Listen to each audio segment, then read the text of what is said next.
Good morning. It's Wednesday, April the 11th. This is a regular meeting of Commissioners Court of Grimes County. I would ask that if you would you rise for the invocation, and I'll ask Gary Williamson if he'll lead us in that. Remain standing for the pledges to the U.S. and the Texas flag. Let us pray. Our Heavenly Father, thank you for this beautiful day that we have here in Grimes County. Blessed are these people all head up here in front of us who are the commissioners of this county. Guide them in their thinking and their thoughts that they may come true, everything they say and do may affect the residents of this county. Also, Lord, bless after our first responders that they may all be safe and when they do out their duty for our benefit. It's through your Son, Jesus Christ, we pray. Amen.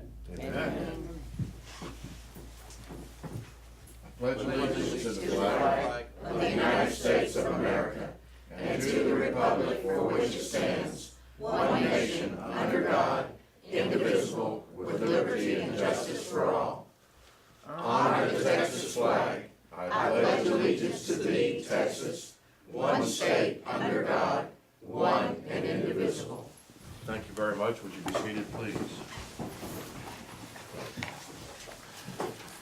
We'll now go to agenda item number 2 for public comments. If you have anything you'd like to share, please come to the podium and identify yourself.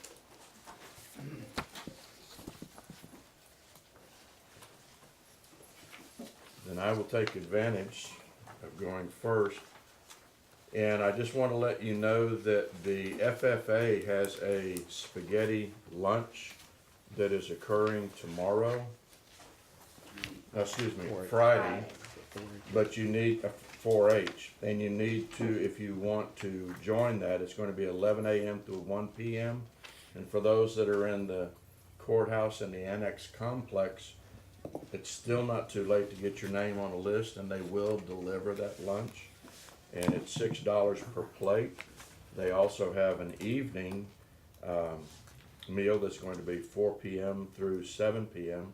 And that'll be at the American Legion Hall, Anderson, Texas, now City Hall, Anderson, Texas, and Anderson Community Facility. But it's right across the street from the fire department, and that's $6 a plate. And children age 3 eat free. You gotta pay for 1-year-old and 2-year-olds. If they're 3, according to this, if they're 3, they get to eat free, so. I think kids under, it does say children under 3 eat free, so. I guess 3 feet. 3 feet, yeah.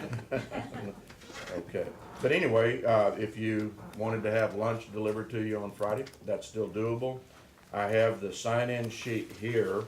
It'll be available to you to sign in, or if you want to place your order, and then we'll call Stacy Metal and make that happen for you. Judge, they are delivering to this building at 11 o'clock tomorrow, Yes. so. That's why Stacy said that she could add on a couple more since they're already geared for you folks, right? She did say they had some at the annex. So, okay. Are there any other public comments? Relay for Life has been rescheduled to be held at the high school this weekend because of the weather. Found that out last night. It is going to be at the high school this weekend? The high school, On Saturday, It's not at Brewley Friday Field. night. Friday night, No. Oh, because of the rain. Yeah, because of the forecast. It's gonna be to the high school. Thank there's you. 80% chance of rain for Friday. Does anybody have any information on the bike ride that's, public notices are placed around? I think that's Sunday, is it not? Yes. Okay. Well, one more public comment. I'd like to welcome our newest commissioner to Commissioners Court, Commissioner Precinct 4, Philip Cox. Welcome aboard. Thank you. Glad to have you here. Appreciate that. Last call for public comments. We will now move to consent agenda items number 3, number 4, and number 5. Consent agenda items 3, 4, and 5.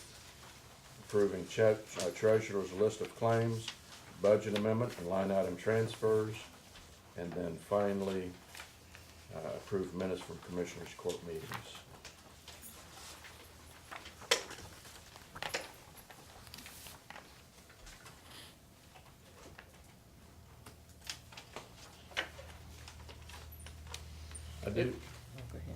I do have one question for the auditor, and I'd really love to ask the county attorney, but since he's not here, and I cannot ask his assistant anything, on indigent attorney placement, do we, because that's a pretty good sized budget item, and fortunately, we're fairly well under budget at this time. How strict are we if somebody says, I can't afford an attorney, and we appoint an attorney? I mean, how easy is that process, or do we do much background check? For county court at law, they should be doing a check, because that's where the court-appointed attorneys for county court at law comes from. And so they should have an application form to fill out and verify the information before they appoint an attorney. When you say verified, do you know what that process is? I would Is think it of- just their they would just signature be- under penalty of law or something, or?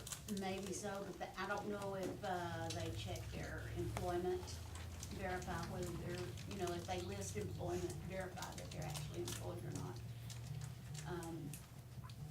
That would be a Tuck and Michelle question.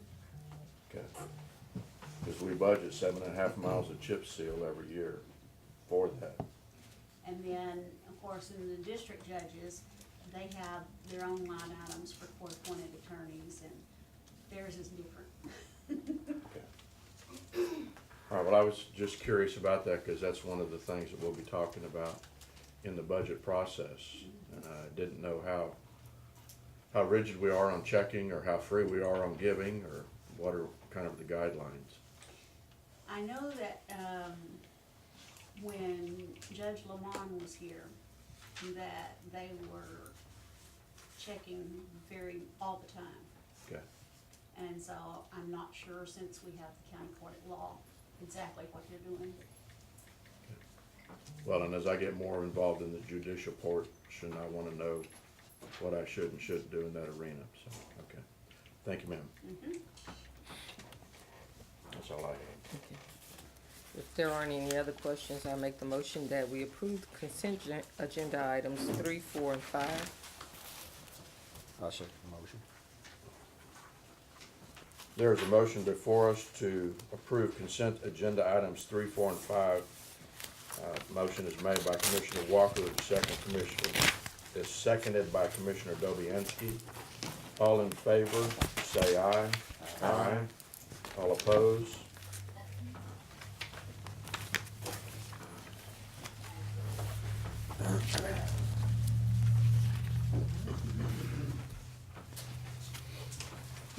Agenda item number 6, Emergency Management Subdivision Coordinator David Lilly. Consider and take action to approve the replat of King Oak Subdivision, Section 4, Block C, that combines Lot 12, 1.09 acres, and Lot 13, 1.18 acres into a single lot to be resigned as Lot 12R, a total of 2.27 acres. Mr. Lilly? Yes, Judge and Commissioner, as we briefly discussed during the public hearing this morning, this is another one of our many replats for King Oak, where the property owner has 2 adjacent lots, and they're now asking to have the plat revised to make the 2 lots into one combined lot. There's clear access for the lot onto Chelsea Drive, which is a county road, and there was no issues with drainage or access, so. Basically, it's just to remove the center line so they have more area to build their house on without any issues with encroaching on that line. I move to approve the replat of King Oak subdivision, Section 4, Block C, combining lots 12 and 13 into lot 12R. I second it. There's a motion before us on agenda item number 6 by Commissioner Mallett, seconded by Commissioner Walker. Is there further discussion? All in favor say aye. Aye. All opposed? Motion carries. Agenda item number 7, review and approve the final plat and variance requested regarding depth to width ratio of lots for Horseshoe Acres subdivision. See attachment 7.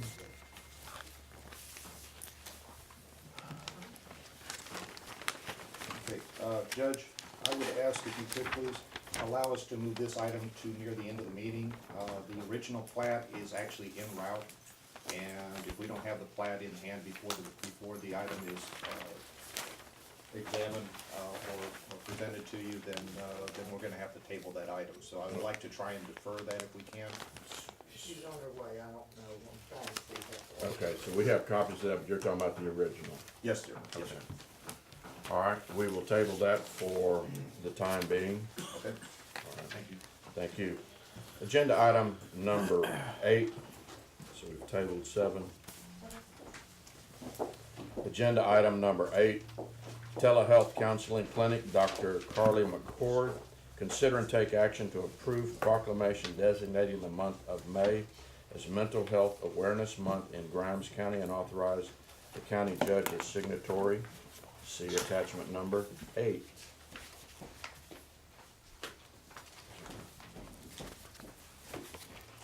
Thank you, Judge and Commissioners. I'm Julie Overstreet. I'm with the National Alliance on Mental Illness, along with Dr. McCord. And I just thought I would like to tell you about some findings specific to Grimes County as it relates to mental health. The Health and Human Services Department does a biannual study of all of the health concerns over Brazos Valley. And they did come up with a few of those findings in their county health assessment. And what they found is that mental health is top of the list when it comes to health concerns for our community in Brazos Valley as a whole and in Grimes County. They found that there's a high morbidity rate of older adult depression and dementia within Brazos Valley and specifically in Grimes County. Greater Brazos Valley region reports 3.2 days per month of poor mental health, whereas then that is higher than the average in the state of Texas. Also, in the state, there's something called top performers, and that's like the rate of mental health professionals per resident. The average in the U.S. is about 370 residents per one mental health professional. In the state of Texas, it's a little worse. It's 990 per one mental health professional. So that's pretty bad. But in Grimes County, it's 9,060 to every one mental health professional. That is, I don't even know what the percentage is on that one. Basically, that means that there are virtually no mental health professionals here in the community. And because of that, that led the health department to rank mental health as their top priority. That's above transportation issues, above poverty issues. They're saying that that is the top issue. I've got in your folder some of those findings there. And I want to let you know about some of the resources that are available to your community through NAMI Brazos Valley. Now, NAMI is the nation's largest grassroots nonprofit organization dedicated to mental health for individuals, for family members, and for veterans. We do that through education, support, and advocacy. So we're not therapists, but everybody involved with NAMI has either a mental illness or has a lived experience and is living well in recovery and has been sent off to training by NAMI.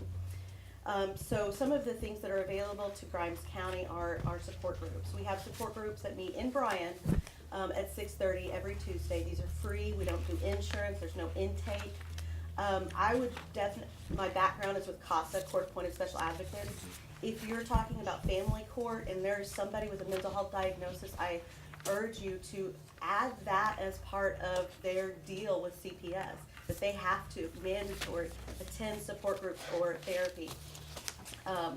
So we can accommodate that. We also. I'm sorry, is that scheduled in the folder? Yes, it is. Yes, sir. We also have something that I wanted to bring to your attention called Mental Health First Aid.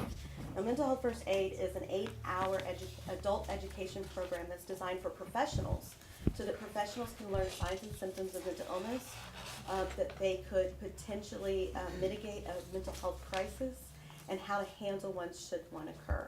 So we teach that to educators, we teach that to police officers, jail officers, EMS personnel, those folks that are on the front lines that are going to be handling mental health issues. And those are the ones that you classify as professionals?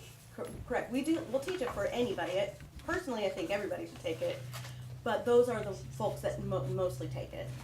And we've got a grant right now that that class costs $100 per person, but we have a grant right now to offer that to anybody in a school district, from administration to bus drivers, everybody, for free.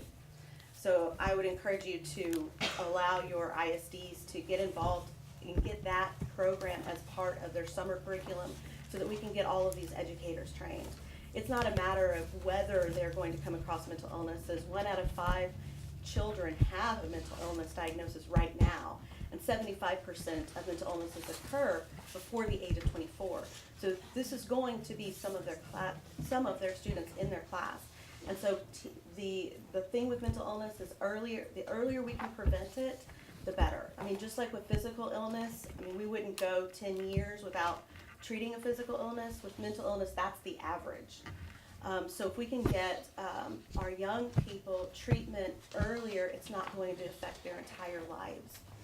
That's just a couple of the programs that we've got. Can I interrupt you Yeah. again? You said you have a grant that's covering, is that only covering for folks in the school districts in the education circle? Yes, sir. It only Okay. covers people that are in independent school districts that are funded by the So state. if we had jailers or someone of that sort, then it would be $100 a person for the That's- 8-hour course? That's correct, unless we can get a grant. We are trying to open up funds for them as well. In that class, when we teach it to the police officers, it's a version specifically for them, and it's taught by police officers that we've sent out to this training, so that it's coming to them in their language, using scenarios and case studies that are more familiar to them and that they're likely to experience. Okay, thank you. We've got a number of other programs where it relates to support and education, and I've included those in your packet. Excellent, thank you. I'm Dr. Carly McCord, and I run the telehealth counseling clinic. I'm faculty in the School of Public Health. Thanks so much for letting us be here today. I'm a huge supporter of NAMI and Mental Health First Aid. They're great partners of ours.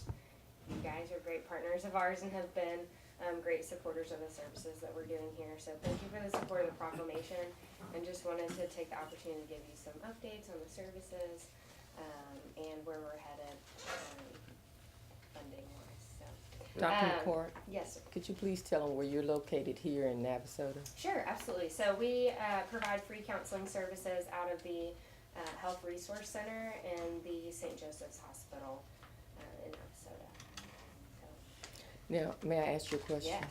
of Are course. you part of the effort at the juvenile probation office? We were having telehealth counseling there also. No, I wasn't Okay. aware of that. I'd love to hear more about that. It was provided for by a grant. Okay. And do you have any connection with the STAR program?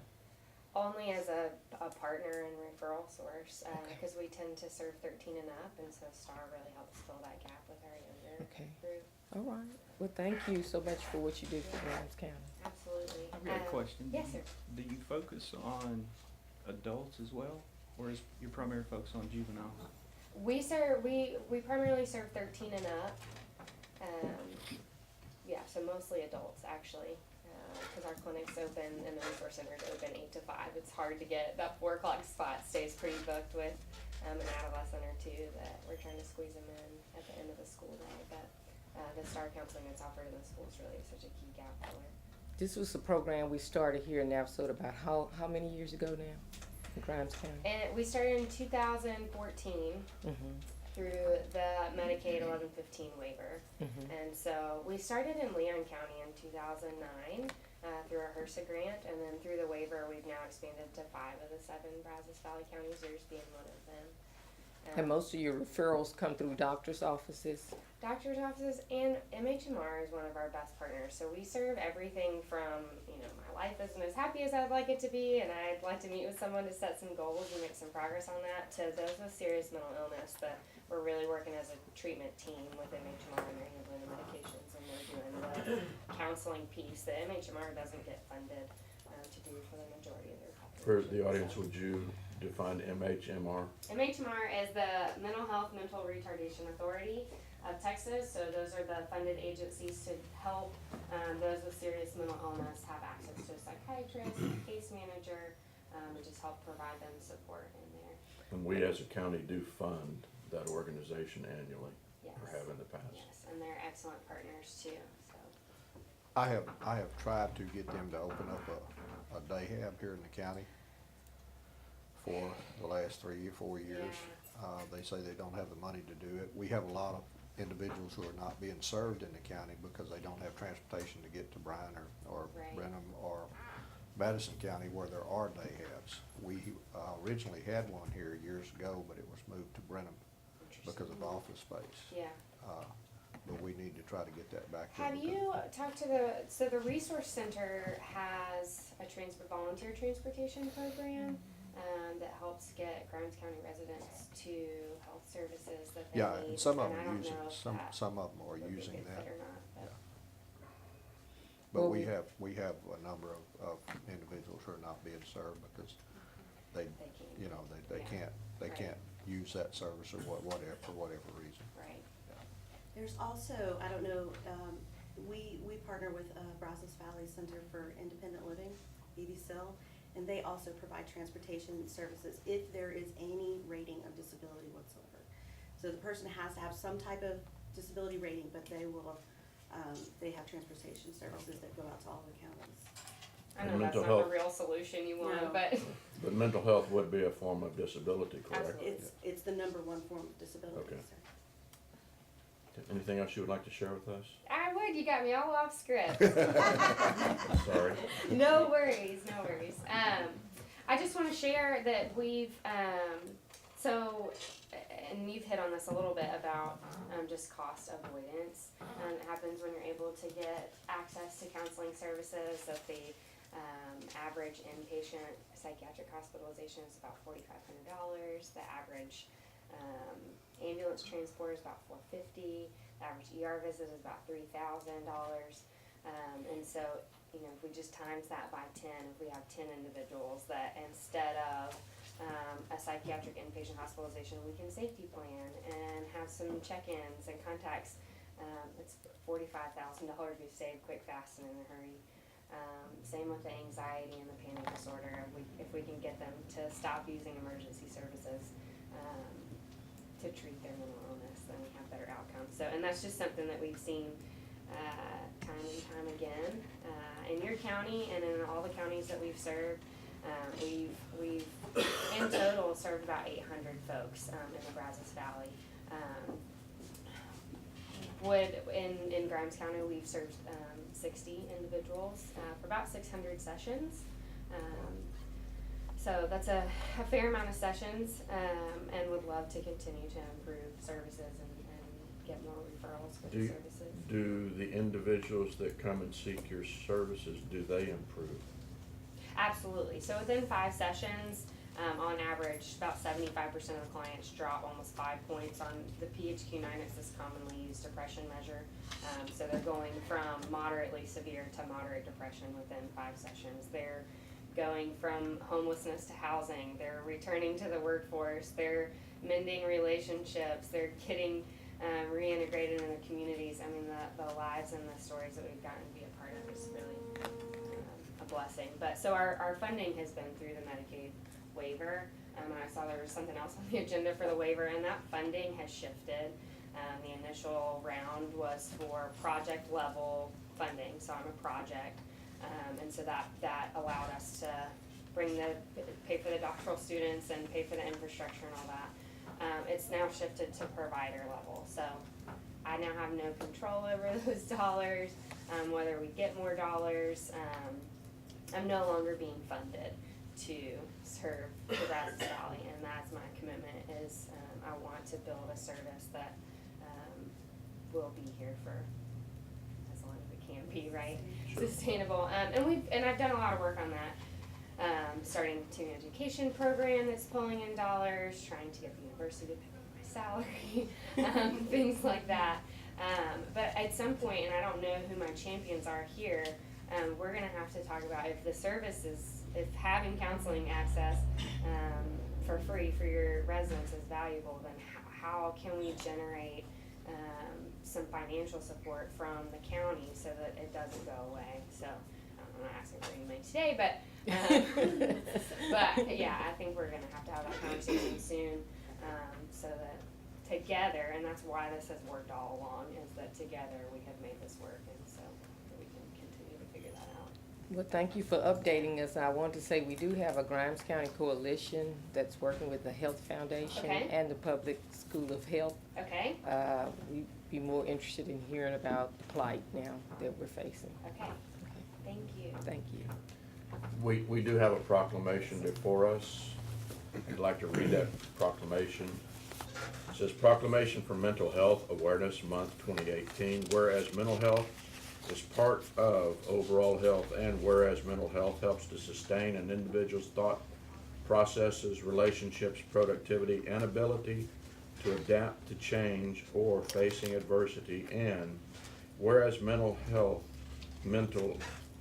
whereas mental illness adversely affects those abilities and often is life-threatening in nature, and whereas 1 in 4 adults experiences mental health problems in any given year, and such problems can contribute to onset of mental illness, and whereas 1 in 4 adults lives in mental illness such as major depression, bipolar disorder, or schizophrenia, and whereas approximately 1/2 of chronic mental illness begins by the age of 14 and 3/4 by age 24, whereas long delays, sometimes decades, often occur between the time symptoms first appear and when individuals get help, and whereas early identification and treatment can make a profound difference in successful management of mental illness and recovery, and whereas it is important to maintain mental health and learn the symptoms of mental illness in order to get help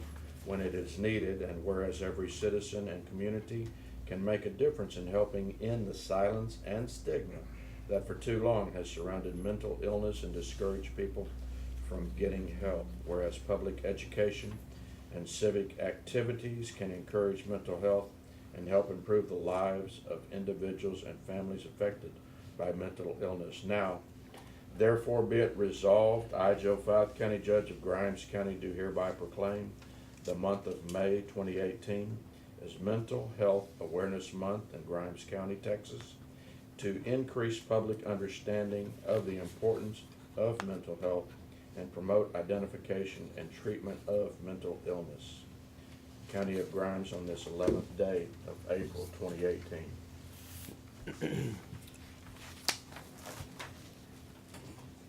Judge, I make the motion that we approve the proclamation designating the month of May as Mental Health Awareness Month in Grimes County and authorize the county judge's signatory. I second the motion.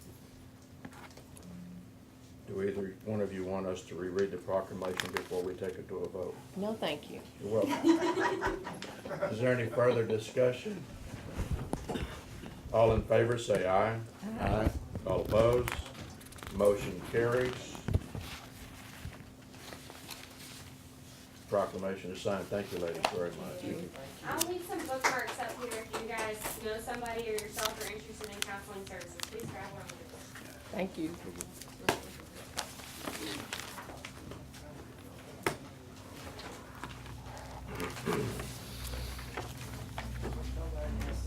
Agenda item number 9, Environmental Coordinator Marissa Hell. Oh, you're already up here, okay. Agenda item 9 reads, consider and take action to approve the interlocal agreement between the Brazos Valley Council of Governments, BVCOG, and Grimes County for solid waste grant project Authorize the county judge's signatory. Attachment number 9. Ms. Hale? Good morning. So what you should have in front of you is our interlocal agreement between us and the BBCOG for the solid waste grant that we're receiving, in the amount of $9,634.70. Did you all get the email with the correct attachment? Yes, ma'am. Yes, ma'am. Okay, thought I Thank had you. copies. So this is our, I guess, kind of annual grant, we're trying to make an annual grant out of it, for open containers and tire trailers for the citizens of the county. Can you describe the project and what we're doing this year? So what we're doing this year is we're changing it up from the prior year. Normally we had all the sites do one cleanup at once. We changed it up to start with the south end of the county for one weekend, then move north, to our sites up there, and then move central, so anyone who missed north or missed south, I know those directions were backwards, can meet in either Anderson or Richards for cleanup sites there. And that way they have a second opportunity to bring what they missed. They actually have 3 opportunities. They do. If they Yeah. wanted to drive north, they could. And it's my understanding that, as you just mentioned, that if somebody in the south was busy that weekend with Little League or what have you, can utilize the north, or they yes. can use the central. Right, it's open to all county residents, so we just try to make them have weekends where each is closer to where they're at. I think that's smart. So. And we'll have tire trailers and open tops so that we Yes. don't find mattresses and sofas on the side of the road. Try to do the best to get those, yes, dumped there instead of on the road. This is our, third, fourth one. grant? Yes. Third grant, and it's already grant season again for the upcoming Yes. year. So Next we one's will will be be going after in that June. grant.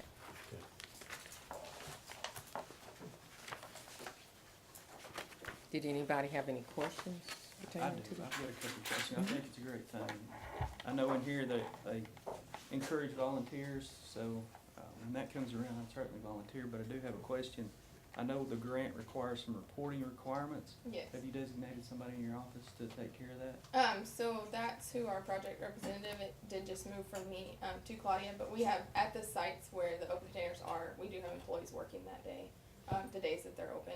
So they'll be keeping track, as far as how many people are coming in. We're gonna print out surveys to hand out as they bring stuff, what did you bring, how many tires did you bring, stuff like that, to get our reporting a little straighter. And it- Also, you work with Jesse. Is this one of the grants that you work with Yes. on our but reporting since she's- from the county?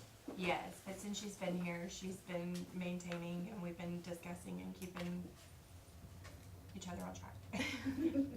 So, but yes, we do work together. And BB will let us know if we have not They lived do. up to our obligations, cause they would then contact the county judge. Oh, yeah. And from that point, we have how many days? 30 days to, I think they send out your 120-day notice, and then they send you, I think now it's a 90 notice, and then you have, at that 90 notice, you have 30 days to spend your funds. and all of that in an effort to not to return money to the federal government, but to spend it all. If we can't use it, then some other county could Right. use it. So thank God in the past, we've had other counties that did not use all of their funding, and we were able to use their, funding, which gave us a Yes. covered. Yeah, last year we did, they were able to go back in and give us an extra $1,000, so that was great. Absolutely. Thank you. Any other questions for Ms. Hale? Well, I make the motion to approve the interlocal agreement between the Brazos Valley Council of Governments and Grimes County for the solid waste grant project on the authorized county judge's signatory. I'll second. Sounds good. There is a motion before us for agenda item number 9 from Commissioner Walker, second by Commissioner Cox. All in favor, say aye. Aye. All opposed? Motion carries. Again, thank you, Ms. Hale. Agenda item number 10, Commissioner Precinct 1, Chad Mallett, consider and take action to appoint Kyle Bracewell as a Commissioner of Grimes County Emergency Service District Number 1 for a period of 2 years to fill the open position that was created by the resignation of Kirk Webb. Commissioner Mallett? I've looked at He was recommended by someone that's on, commissioner on the district, emergency service district right now, and I think he'll do a good job as far as filling in for Kirk Webb, who was having trouble making meetings for personal reasons, so I think he'll do, be a good addition Okay. on the emergency service district. Is Mr. Braswell here today? I don't believe so. Okay.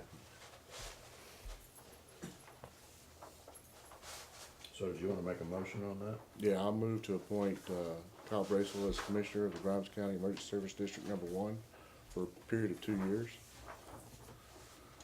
I second the motion.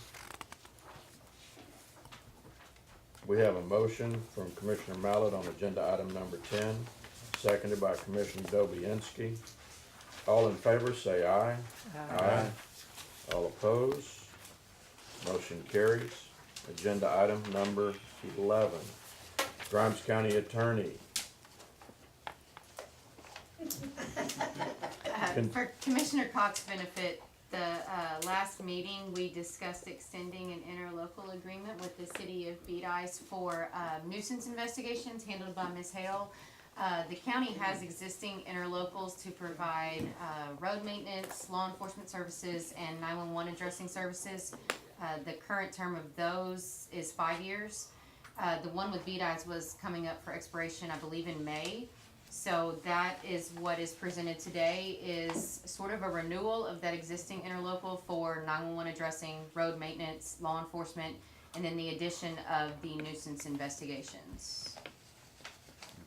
Let the record show I didn't ask her a question. She volunteered all of that on her own.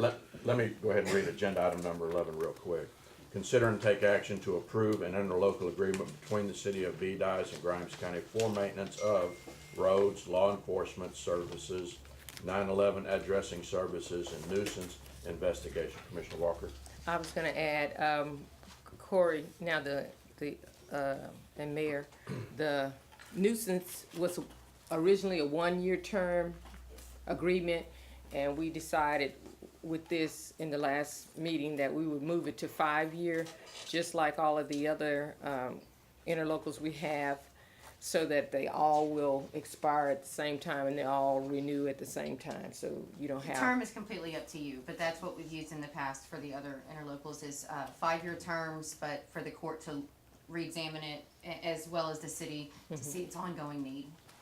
And the $200 fee for the nuisance investigations is still in there, I believe. Yes. It is. Just to clarify, it's a 5-year agreement with a 1-year annual review, just to make Yes. sure that they're still needed or Right. whatever. We can terminate with. I believe 30 with a days. 30-day notice. Yes. Either party may terminate within 30 days.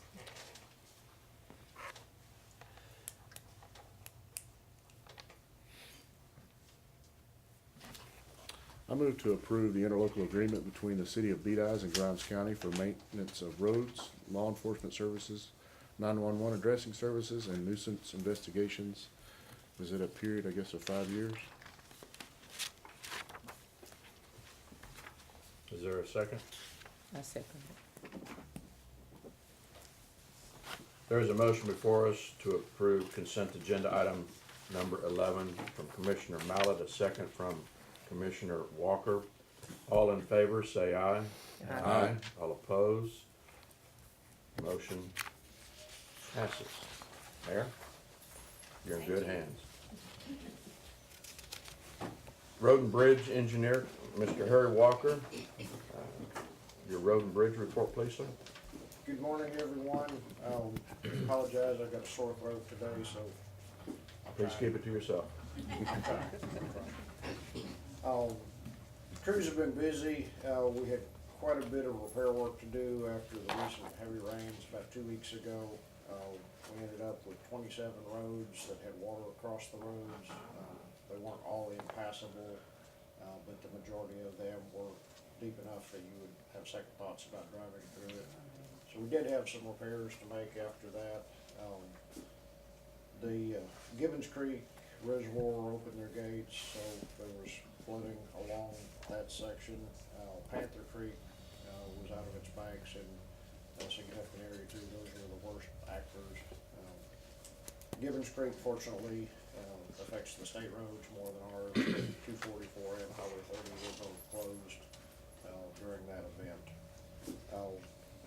Elsewhere in the county, the crews are busy. We've been doing quite a bit of work here in Anderson at the request of the town. Some minor projects on their streets and drainage. We are also, at this point in time, we're beginning preparations for chip sealing projects for the summer. We're starting to get those roads straightened up, so we can go ahead and get started with that exercise. That'll be, once we get started chip sealing, which hopefully in the next week or two, we'll be able to start. That'll occupy quite a bit of our time for the next several months.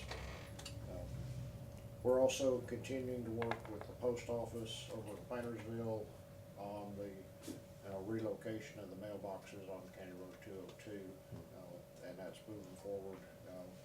We're basically waiting for a letter from the post office at this point in time, saying that everything's, the new site is approved and good to go from them. Is that the site, Mr. Walker, that we made the on-site? Yes, Look. on 202. With the railroad right by track the and railroad so crossing, forth. where there's like 45 boxes. Yes, sir. There at that one location. Right. What we're talking about is moving those across the road on Right. the other side, away from that house. And the post office will put in gang boxes, so we don't have all the individual boxes. And we're gonna help them with the site work associated with that. Okay, so that's still in process. It's in process. Again, it's not just county government, but federal government, so the wheels turn slowly. Any Thank you. questions? Do you have an idea of how many miles of chip seal you have planned? I don't recall the exact mileage. There's a listing that was approved. We're actually working on the list that was generated in 2016. Last year, there was no chip sealing money provided in the budget because we're doing catch up on repairs from the Right. previous year's flooding. I could provide that list to you, but I don't know, recall the mileage right off the top of my head. It's Just curious. 10 or 12 miles, but don't hold me to an exact number. Okay, thank you, sir. Agenda item number 12, consider and take action regarding the burn ban and authorize the county judge as signatory. Mr. Lilly, any fire chiefs? We do have a fire chief here. Right. I recommend no burn ban. And I concur with that. We've had a pretty good amount of rain. There's been a few small grass fires in the last few days, but the fire departments are able to handle those. We're still monitoring the situation though, as usual. Based on your input, I think we'll take no action then. Agenda item 13, receive any updates on the strategic plan. I personally have none at this time. Commissioners? I don't have any updates. I've asked for updates, and I've gotten some information from Commissioner Mallett regarding the building, which is on our strategic plan. Right. And I am still requesting that we host a workshop that we may, especially with you being new and Commissioner Cox just coming on, that we can all understand where we are in this project as far as financing. I think financing, you know, I've been a realtor, and I often tell my clients the first thing is to find out what you can afford. And I think that we need to know that as a county, there are concerns, so I would like that put on a workshop, Judge, if you Okay. don't mind. I'm okay with that.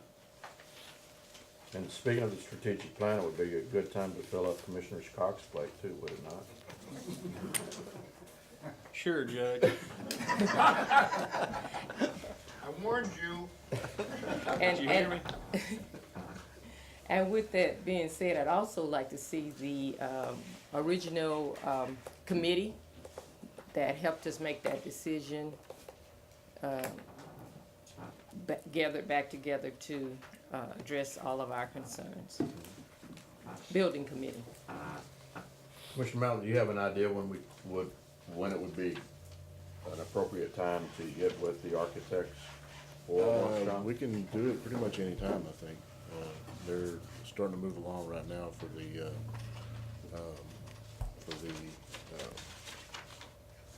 mechanical type stuff, electric, so, So if they're doing that, they pretty well have the pretty much, so footprint. it'd be a good idea to resolved. go ahead and get that as soon as we can, probably get a workshop as soon as Okay. we can, everybody's available. All right. And I'd also ask that each one of us meet with the auditor to understand, you just gave us what's in the coffers, a report, right? So that we can have an understanding from her. But not only that, I think at this point, we may need to, I know there are financial people that we've talked to in the past and that visit with us quite often.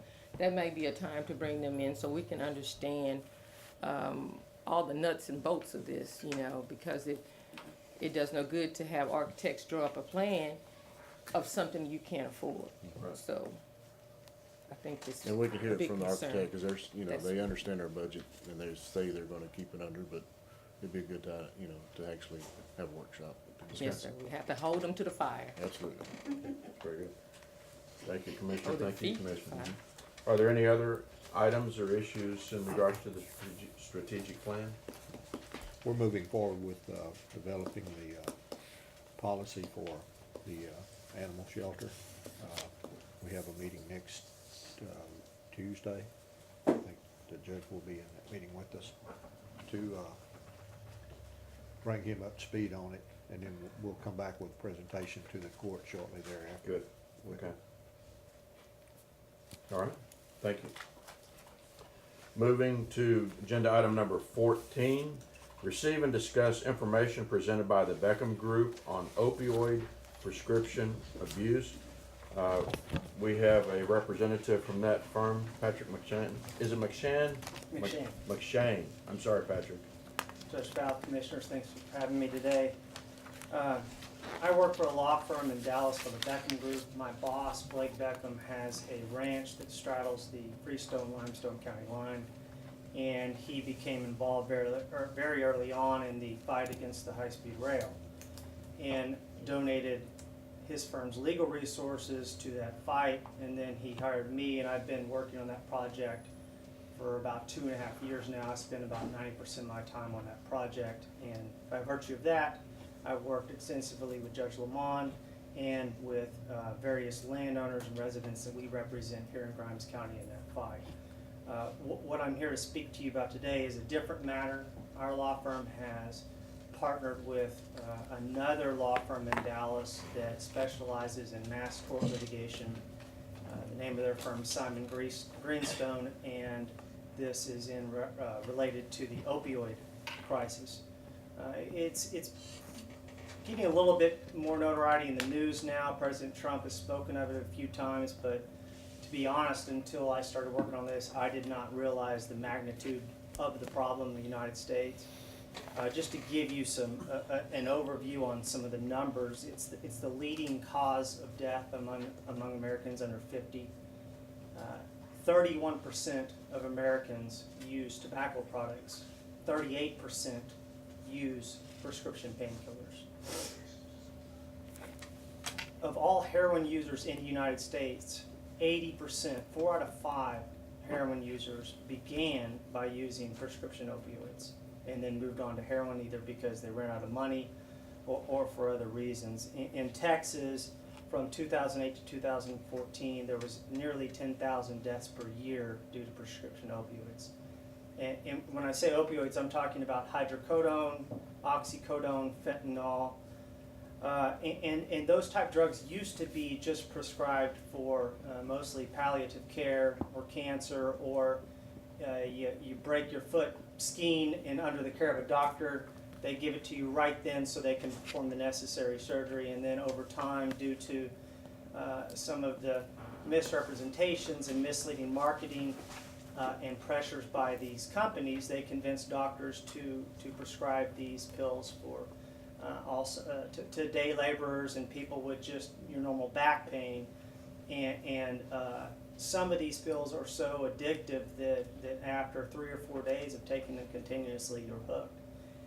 And so it's become a huge problem. I have some information for you. I sent these electronically to Judge Fowl, so if you want to look at them on your computer, he can forward those to you, but I'll leave paper copies with you.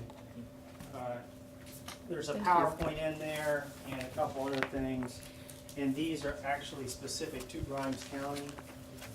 In Grimes County, per 100,000 people, this is from the Center of Disease Control, per 100,000 people, 14 to 16 die annually from drug overdoses, and of those, roughly 2/3 of those are from prescription opioids. And then for every opioid death related to overdose, there's 30 non-fatal incidences.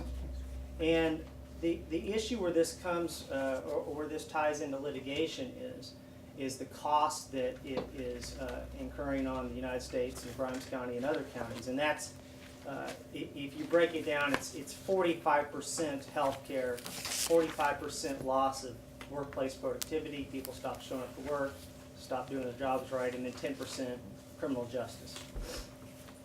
There's been wavering numbers, but some of the most recent say that it's cost the United States about $80 billion from just those three aspects. And it's been going on a long time, and it's very well documented, the literature and the different tactics that these prescription drug companies use to convince doctors to prescribe these pills. And just to give you a sense of how ridiculous and deceptive their practices were, they convinced doctors of a term called pseudo-addiction, meaning a patient has become addicted to the drugs and starts being hostile to the doctor and going back to the doctor and trying to get these pills and trying to get these prescriptions, and they know they shouldn't have them. Well, these companies convince the doctors that that's pseudo-addiction, meaning that the person is addicted, but the real problem is that they're still experiencing some pain, and so the way to fix it is just prescribe more of these drugs. And that's it's been pretty prevalent with all these manufacturers of these drugs. There has been some cases in the past. Texas settled a case with some of the manufacturers years ago. I doubt any of that money filtered down to Grimes County or many of the other counties. And what we're doing is we're having counties engage us and having counties file first. If the county files before the state of Texas has considered filing a case. They have not done so yet. But if the county files first, that preempts and that beats the state, and then you will be able to control your litigation. And we've been engaged by Freestone County, Limestone County, Ellis County, Robertson County, some of the other counties up and down the lines who I've met county judges through working on the high-speed train project. And our practice group, there's a bunch of practice groups that are doing this. Ours is way ahead of the curve. We've already hired the experts we need. We've already done the preliminary activities. We've already filed cases. We have our ducks in a row and are ready to go in this. As far as I left a copy of our fee agreement and the resolution. The fee agreement is pretty simple. It's a 30% contingency fee. Our firm would get 30% of whatever we are able to recover, but unlike most contingency agreements where the client is on the hook for the expenses, we're covering all expenses. The county is not responsible for any expenses in the case. It is simply, as we move down the line and file the case, hopefully we'll come back at some point if you engage us and tell you what's going on in litigation, and hopefully recover some funds that can be used for the county. And the claims that are pled, it's violations of the Texas Controlled Substances Act, where prescriptions are being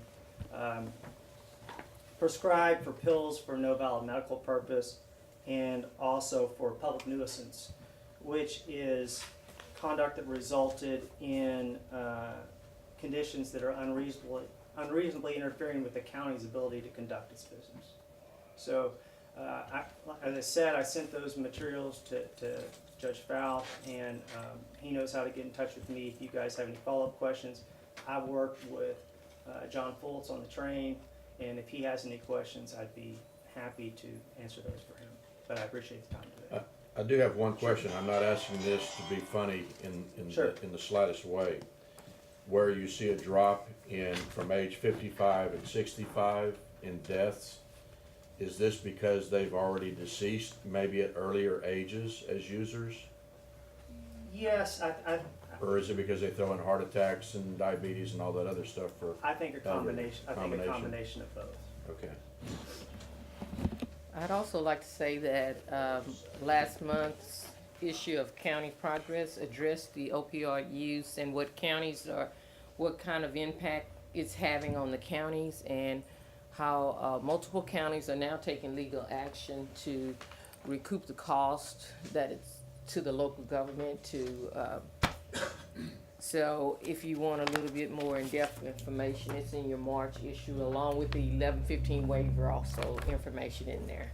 So Yeah, and I would say also, I mean, we've been involved in seeing some counties, for instance, in Dallas and Harris County, obviously there's more people, it's more of a problem clogging up their hospitals and things of that sort. And there's been some rural counties in other states, Ohio and other places where it's destroyed the counties. Obviously, it hasn't happened here. But, even if the litigation doesn't turn out to be a financial profit for the county, I mean, hopefully we can recoup some. It at least sends a message to these prescription companies and also the doctors that, that's not gonna take place here. And so it's kind of warding that off before it becomes more of a problem.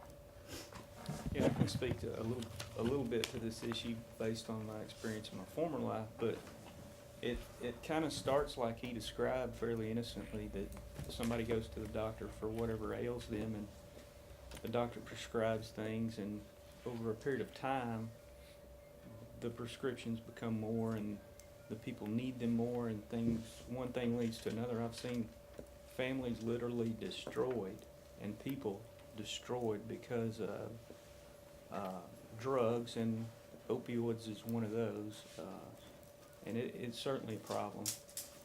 It's based on my it's a very unique epidemic, because if you think about the crack epidemic or other illegal drugs, and one of the reasons that the United States has had a lot of trouble dealing with it is because it's the only epidemic that starts by someone that you trust telling you should be taking this. Yeah. It's not something that you're getting off the street or anything else. Right. And so you believe that you're doing the right thing, and then it just kind of spirals out of control quickly.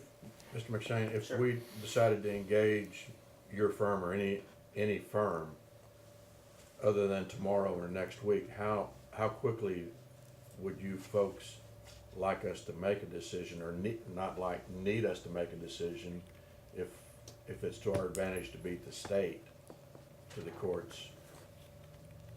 Quickly. The state, there has been more talk and discussion with the state, or from the state level, regarding whether or not they are gonna file. And it really is just a situation where it's a race to a courthouse. If you wanna control your litigation, then you need to file now. And it just isn't going to require resources from the county. Right. I mean, we're gonna have to communicate with you about what's going on and obviously keep you advised, but you're just not gonna be on the hook. Those expenses will be incurred collectively by the firms that are conducting the litigation. Understood. Any other questions? at this time. Thank you very much. You're invited to stay for the rest of our court, or if you need to get back, we understand. Thank you. Mr. Paskett, I'll make sure that you have a hard copy, and Corey, does your office, Left one too, please. okay, hard copy, and I'll. Oh, you can email it. Email is fine? Yes. Okay, I'll And do I'd that. like for you to email it to me. Okay. All right, let's let Thank the you. county clerk have that one, and I'll get you guys electric copies, okay? Again, thank you very much. Sorry you have to come to town on an issue like that. Agenda item number 15, consider and take action to approve Grimes County's participation in the 1115 waiver program in partnership with St. Joseph's Hospital, see attachment 15. I've had some recent discussion, but Commissioner Walker, if you don't mind, I'd like you to take the lead on sharing with the other commissioners what 1115 is and those in our court that might be visited. We participate in the 1115 waiver ever since it came into inception in 2013, I think is when we first signed an agreement with them. We have since signed another agreement for the 1115 waiver in 2015, September of 2015.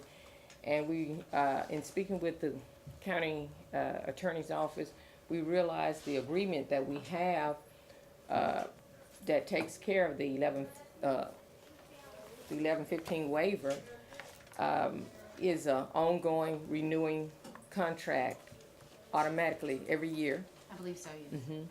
And that the prior agreement was sent to us by possibly the hospital, is that correct?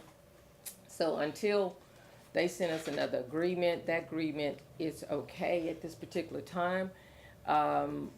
We also realized that through the last 85th legislative, I can't get that word out. Okay, you have copies of it that was provided to you, and it explains the 1115 waiver in depth. You've heard from Dr. McCord that it covers a lot of our indigent care here in Grimes County. It talks about in the article that what all that is funded under the 1115 waiver. It is a great asset to the county to be able to put money in and then receive so much back. Once we've met 8% expenditures in indigent care, then we are eligible to upload to the federal government, and they're able to send down, I think it's maybe 6 times that to the counties to help with indigent health care. So we were just concerned that the contract may have expired, but we realize now that it is an automatic renewal unless we look back at it and want to make any changes to it. So at this particular time, if there are to be changes made, they would come from the hospitals in. Is that correct? Yeah, I'm not sure if it comes from the hospital or the Or Texas Health and Human Services. In the past, it was just on the agenda, and John was sent a copy of the contract. I don't know where it originated. But it comes from Texas Health and Human Services. Either them or the hospital. Okay, all right. So at this time, this is just information Right. provided to Commissioners Court to understand the 1115 waiver a little bit more, and just to make sure that we are covered on the 1115 waiver and moving forth with our review of our EMS services. And I heard you talk about indigent defense, but we also provide indigent health care. So. We do. And they've come up with some creative ways this year too that maybe you can also get additional funding to the county. So we are speaking with Grimes St. Joseph to look into that. It would have to come from their end to participate in another program that has now been approved for them to participate in if they so choose. That's right. So at this time, we don't have any action that we need to take on this item, so I suggest that either we just remove it, no action taken at this time. No action because we have a contract that's effective. Yes, Any other comments, Commissioners? Commissioner Walker, thank you very much. yes, sir. And also for putting that meeting together last week. All right, we'll take no action. We'll move to agenda item number 16. Judge, Sir. this might be an opportune time to go back to item 7. We have a group of folks here for that item. I don't think they probably care about our organizational charts. Do we have the paperwork? I'm okay to do it. Commissioners, you're all right with that? That was like. All right, we will come back to They wouldn't find that exciting? There's some mental health folks here that I want to talk to. Okay. We are gonna go back to, we tabled it for the time being.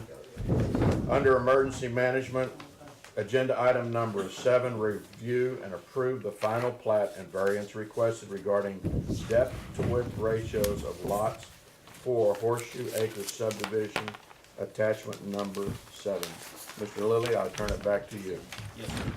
As you know, there's actually 2 items on that line. One is to review and approve the final plat, and then also consider the developer's request for the variance. I will defer to Mr. Walker on any questions you may have on the variance itself. It's basically the way the plat is laid out, and there were some minor changes that we needed to have them make, and they have made those on the plat, for the final plat. But as far as the length to width ratio, it wasn't quite in line with our requirements in the subdivision rules. But we do not feel that there's any negative impact from the way they have this drawn up because of the size of the lots. The smallest lot on here, I believe, is 2 acres. And several of the lots are considerably larger. The largest one is 7.3 acres. And and the road that they're building, the single road they're building, there is clear access for all the lots onto that road. Could one of y'all speak to the depth to width ratio? Yes, ma'am. Our subdivision regulations specify that generally lot sizes should have a depth of 1.5 to 2.5 times the width of the lot, so deeper than they are wide. In this case, there are a number of lots on the plat. If you look at 12, 13, 14, 11, 20, where they're actually wider than they are deep. So out of an abundance of caution, as Dave said, because these are acreage lots, it's not a critical issue, but out of an abundance of caution, we requested that they submit the variance and give you an opportunity to approve it or deny it. In a a city subdivision where you've got 60 by 120 foot lots, these issues are much more significant. In an acreage subdivision like this, it's a minor variance, but again, rather than not address it, we want to give you the opportunity to address it. And is it 2 lots we're talking about? There are, I think there's a listing on that letter itself. 13, About 14, 5. 15, 13, 14, 15, 19, Yeah, 6 20, lots. and 21. 6. But all of those are 2 acres, or most of them. They're all 2 acres or more. Right. It's not a critical issue. Yeah. But again, it's just trying to dot all the i's and cross all the t's as far as the regulations. And we have adequate easement, this is, I believe, is where we had drainage, I guess, pretty good sized hills or something Yes. with deep ditches, is it, we have adequate easements for those? Yes, that's been addressed since the preliminary plat. We've been working with the engineer on their plans and make sure that the construction plan address that. And I think we're in pretty good shape as far as the drainage at this point.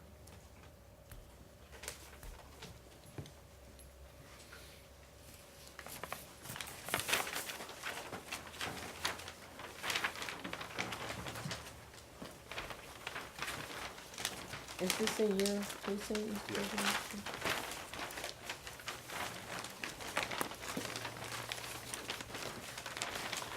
Mr. Lilly, do you have the road farm? Yes. If there are no further questions, I move to approve the final plat and variance requested regarding depth width ratio in the Horseshoe Acres subdivision. Second?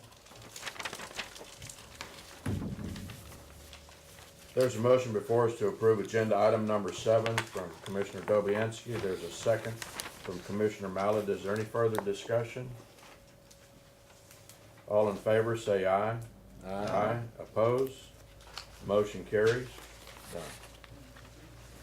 And Just to clarify, that was approval of both of the items on the line? Correct. Yeah. May I ask about getting the sign, did we do that after? Yeah. So if you could just stick around. How many signatures do you need on there? Um, All of them? Yes, well, for the Commissioner's Court and yourself, but also the owner, he's here to sign. Right. The only other one that's remaining is the lien holder and, These signs. oh, okay. These signs. If you let Mr. Lang sign now, they can go ahead and leave. Okay. And we'll keep the file.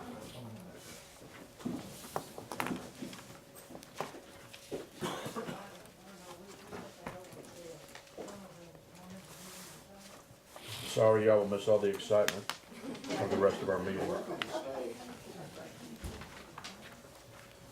Okay, back on agenda item number 16.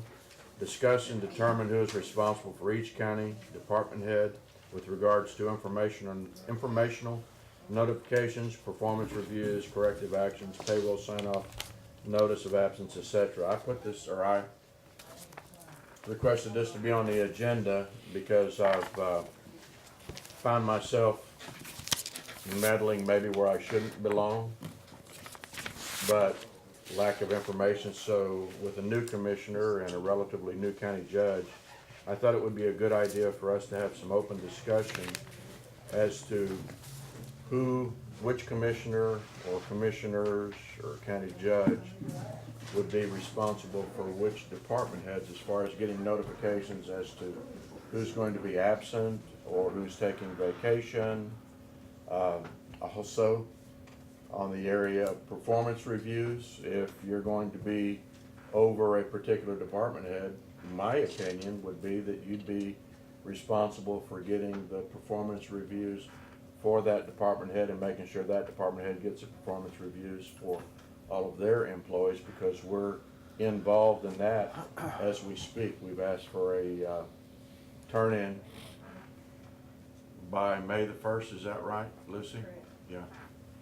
And I don't know how many dozens you've received to date, but Well, that well, was, Judge, when I first became a commissioner, I was informed by my predecessor that I was liaison for 911 and for solid waste. And I then was appointed to the board of BVCOG to represent Grimes County, along with the department head at that time was Ms. Stringer, in order for us to get grants through BVCOG for solid waste and garbage. That was back in 2007. That was where that came from. And we had Miss Mary pull the records to show that at that time, we all had been assigned various duties. Over the years, I think some of the duties have changed. I can remember when Commissioner Hutsfield first came, then he switched the jail systems over to Commissioner Dobianski. I don't recall what date that was, but he has been a liaison over at the Sheriff's Department and the jails. I also worked it also discussed building maintenance. I do building maintenance at the hospital, Navasota Annex, the county barn for Precinct 3, and for solid waste collection sites. And also, no, those are the only ones I do, ag extension also. So I did have that sent over to you yesterday once we got that record. But we have departments such as the Veterans Administrator, Ms. Becky Duff, who is elections. Or did I say that wrong? You're a Veterans J, Mr. J. Lafferty. Veteran Service Office sit up on the Commissioner's Court. Also, Ms. Duff, you sit up on the Commissioner's Court. HR, Human Resources, is on the Commissioner's Court. 911, and solid waste, they all answer to Commissioner's Court along with the fairgrounds. As far as evaluations, we did first time evaluations in 2017 in April, and we evaluated those departments as a whole.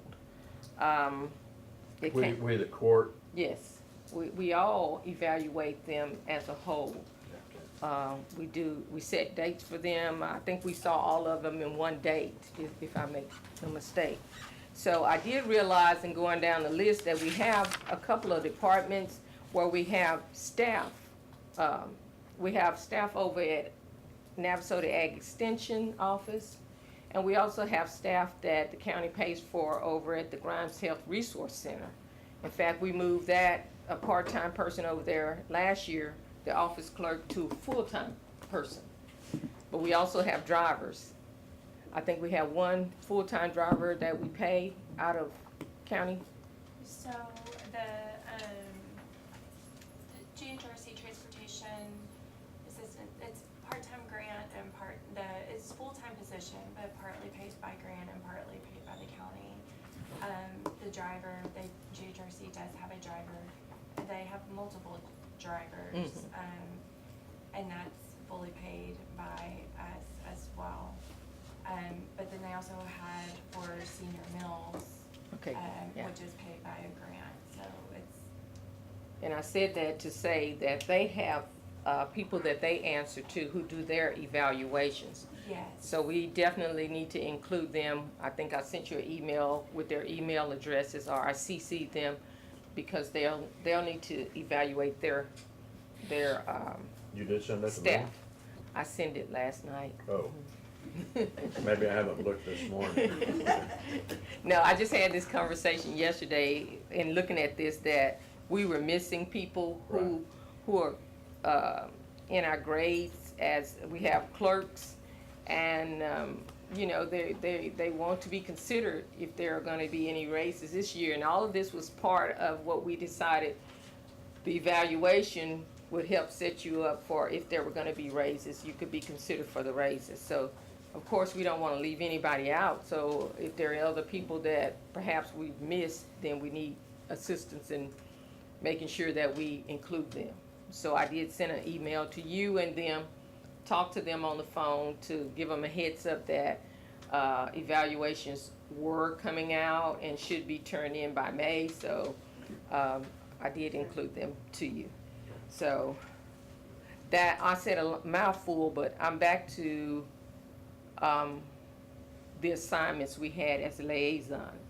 As Commissioners Court, we are all responsible for evaluation. It's just that we had a liaison, so if there's a issue in that department, if they feel like they need to talk to one of us, they know who specifically to go to. Right. Now, in the past, Solid Waste and 911 has told me when they're gonna be out. Back in 2014, we had an issue, because at that time, nobody told me I had to sign their time cards. They had been just turning in their time cards. So we, Judge Shiflett decided then, since she was here locally where the offices are, and I'm in Navasota, that they would come over and sign, she would sign their time cards. So that has continued under Judge Lamont. And so far under myself. And it just got passed on to you. So if there's, if you're not being communicated with, then I certainly suggest that anything they send me, I will forward it on to you, so you will know. But I would suggest that they I've been signing the time cards, and I understand, because I'm here most of the time, and you folks might be scattered, you know, in your areas, and that's okay. Just that we did have one employee that needed to get in contact with, and couldn't find him to the point I was ready to call the sheriff's office and do a welfare check on them, just to say, make sure they're not home, not breathing, because I'm a little gun shy of recent days and times. So I just want to make sure that all of our employees are receiving the leadership, the guidance that we as a court should be directing to them. In the same respect, I don't want to be stepping on any of your toes as we cross lines or dotted lines for liaison and things of that sort. Well, as a incentive to our employees that we met with last year for evaluations, we also gave them a list of tasks that we'd like to see happen in those departments, and they have stepped up and they've done it. Marissa has been on time with all of her quarterly reports. There's a wealth of information. If you haven't read it, it gives us, it's tracking the permits that are being processed, the inspections that are being done, the complaints that are being received, what's happening with those complaints. And it gives us oversight or in-depth look of how we can even improve upon that. So we did have good communications last year on the employee performance evaluations. I would say that this year one of us needs to sign those evaluations, because I was informed we did not sign for a couple of people's evaluations. So I also wanted to say that when you talked about liaison, in all of this, I haven't seen anywhere where it talked about the fairgrounds and who is responsible. What happened with the fairground situation when I took office, because the jail is in my precinct and the fairgrounds in Gary's precinct. Gary was supposed to take the fairgrounds, but, and he did to a certain extent, but whenever Wayne had a problem, he would call me because he was familiar with me and I was familiar with the fairgrounds. So I just kept doing both of those, and that's happened for the last 4 years that I've been in office. Anytime they had an issue out there, even the people from the Fair Association would call me. One time they wanted to know if I was in charge of security out there during the fair. I said, no, thank you. But I'm also serving on the LEPC committee. I've served on a liaison to the CPS board. I'm also on the bail bonds board. So those are three things that I do besides the fairgrounds, and I oversee the maintenance at the jail and the county barn in Stoneham. So, With the fairgrounds being in precinct 4, would you be heartbroken if Commissioner Cox not at all. assumed that Not at responsibility? all. And I'll be glad to work with you on that to kind of give you a history of it and where we're at, where we need to go, and so forth on that. Okay. I'd also like to speak to at one time, I remember we had a problem with flooding and our equipment, voting equipment getting wet over in the assigned buildings that we have over in the old road and bridge department. At that time when that happened, they were under the impression that Commissioner One, because of this Commissioner's Court ruling or decision, was over those departments. He didn't know until that time when that happened. So that's when the county building switched to the county judge. So on the maintenance, is that what you oversee? I understand that, yeah. Okay. Well, that's all I was looking at on this record. So those services here locally, just to be clear, building maintenance falls up under you, Judge, is that correct? For the courthouse, the annex, DA, road and bridge. County Who? clerk, County clerk, right? district Everything in attorneys. Anderson except for Yeah. the law enforcement center. Is that does that include precinct 1 barn? Are you responsible? I'm responsible. And the Iola annex?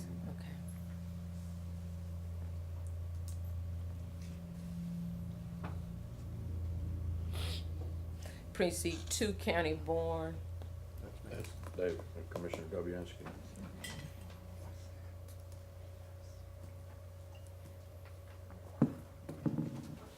I also see on here that Commissioner Precinct 4 did county liaison for 7 state agencies. Now, I don't know what those state agencies are, but I know that Commissioner Finke did Bell's bonding, and you Yeah. were then Yeah. appointed to do that. I took the bail bonds to LEPC, and I don't remember if she had CPS or not, but I took those three. I don't think And there was actually a commissioner going to the child welfare board meetings. But if so, it was probably Pam. Yeah. So you do that now, right? Yes. Okay, and then I also was instrumental when LEPC got started, so I still helped with that. So as long as there are not more than 2, we're good, but Well, and again, I go back to my concern on the agenda item. I wanted to make sure, and I appreciate what you said, Commissioner Walker, about, you know, our employees having somebody that they go talk to, Yes. and that they know who they should probably go talk to. So if a situation comes up, or an issue comes up, or, you know, even notifying, hey, I'm gonna be late today, or we've had a death in the family, I need, you know, bereavement time, just so they know who to advise, and we know, as a court, who's being advised, or should be being advised. Now, Ms. Lucy, correct me if I'm wrong, you also, your liaison is the judge? Yes. Okay. Unless you as commissioners wanna change that, but I've always directed it to the judge. We're just getting clarity. Yeah. Yeah, right. So I have building maintenance, HR, and EA's office typically. And other duties as assigned, as I find out day to day, but I don't know if our veterans officer, do you have a liaison? When I started, it was the judge, and it kind of rolled over to Michelle. So I've just always, any reporting I needed to do, I just gave to the judge's assistant. Now it's Sheree. but you're back home where you belong now, so. And then Philip, or Commissioner Cox, we now go ahead and put you with the fairgrounds. Okay. And then we'll build on that, since that seems so empty. I appreciate that. And then Commissioner Mallett, Precinct 1 barn and Iola Annex, anything else? As far as dealing with our personnel? No. The county drivers that you were talking about a minute ago, who's responsible for that? That's Or Grimes are Health we, ma'am? I work with the Health Resource Center. Okay, so that's under your umbrella? Yes, sir. Okay. So Health and Resource.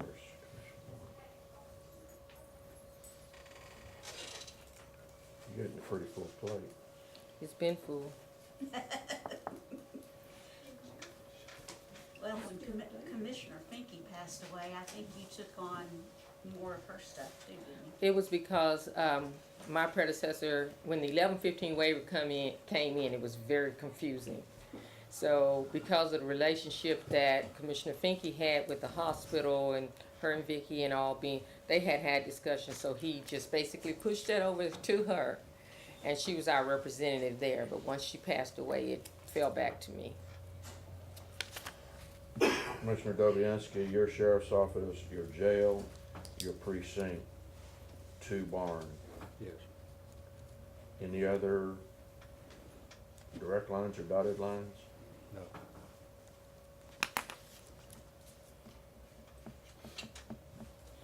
Commissioner Cox, anything else you desire to have?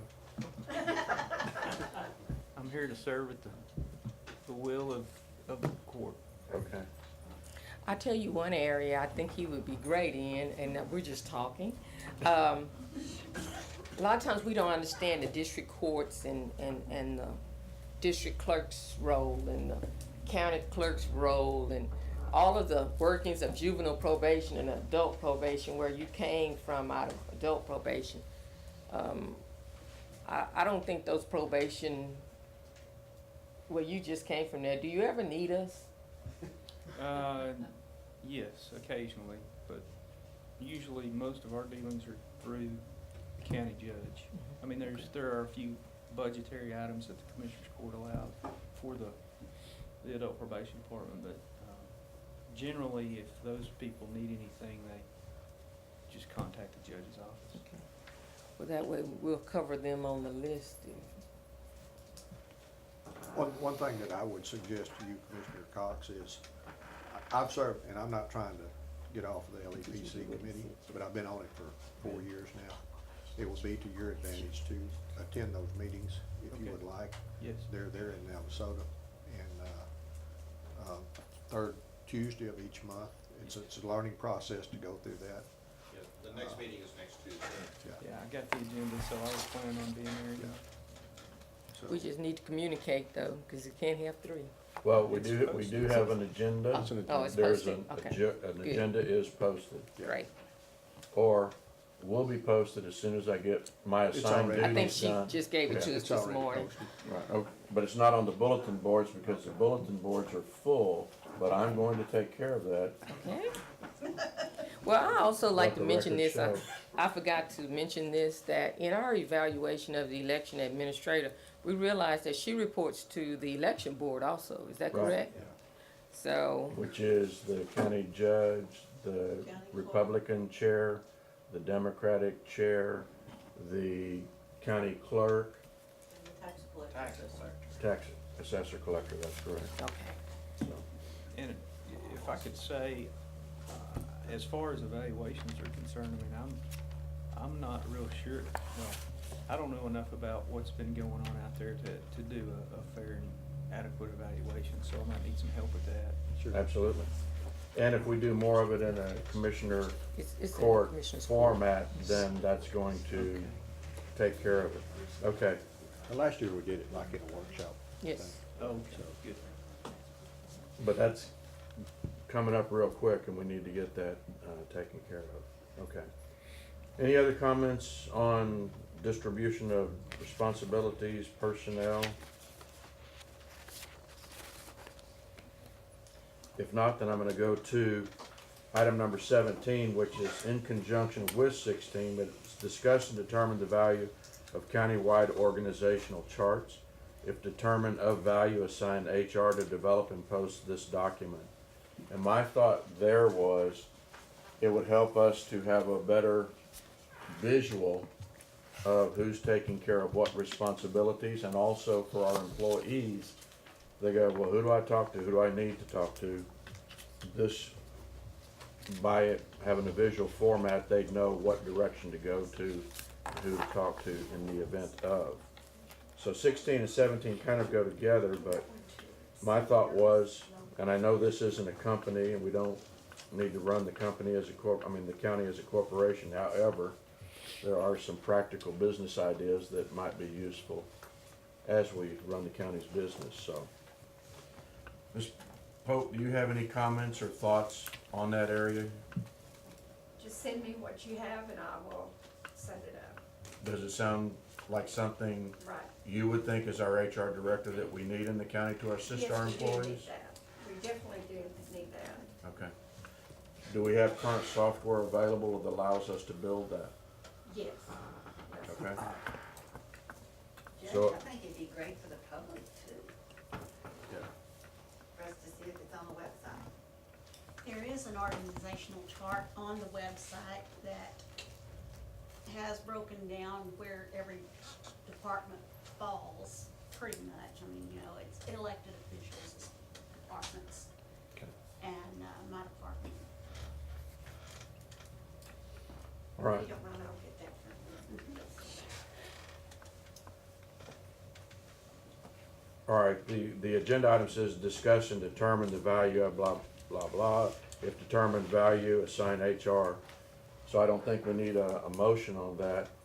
We can just assign that task to HR and we'll just, so at the end of the day, if we have 185 employees in the county, everybody, every individual would be defined on that chart some way, somewhere. Now, it might be you have 5 motor grader operators, but all of those, if you so desire, Mr. Walker, all of those motor grader operators could be in one circle or one box, that then they know who they report to, or however you distribute that. So we don't, Would it not be by department that you would do that instead of each individual position? you would have it by department. And then ultimately, I would believe we would have a name in that, by that position. Because as you divide up your auditors, I might not know what the right title for Jesse Murphy is, or what Jesse Herrera is, I don't know. But if I know chief auditor or whatever it is with their name, then I know. Okay. Does that make sense? Yeah. Does that sound reasonable, Court? So what I'll do is work with each department head and break them down and Right. then make the chart. Some of us already broke down, so be careful. Yeah, it's gonna be a big charge. But again, Give me a few days. I think, no, and I think this is a task, but if we can work on it over the next 30 days or so, then we'll be, Okay. have a good perspective. I'll Okay. bring it back to the commissioners. Thank you very much. Okay. All right, moving to agenda, we're okay to move on, commissioners? Yes. Okay.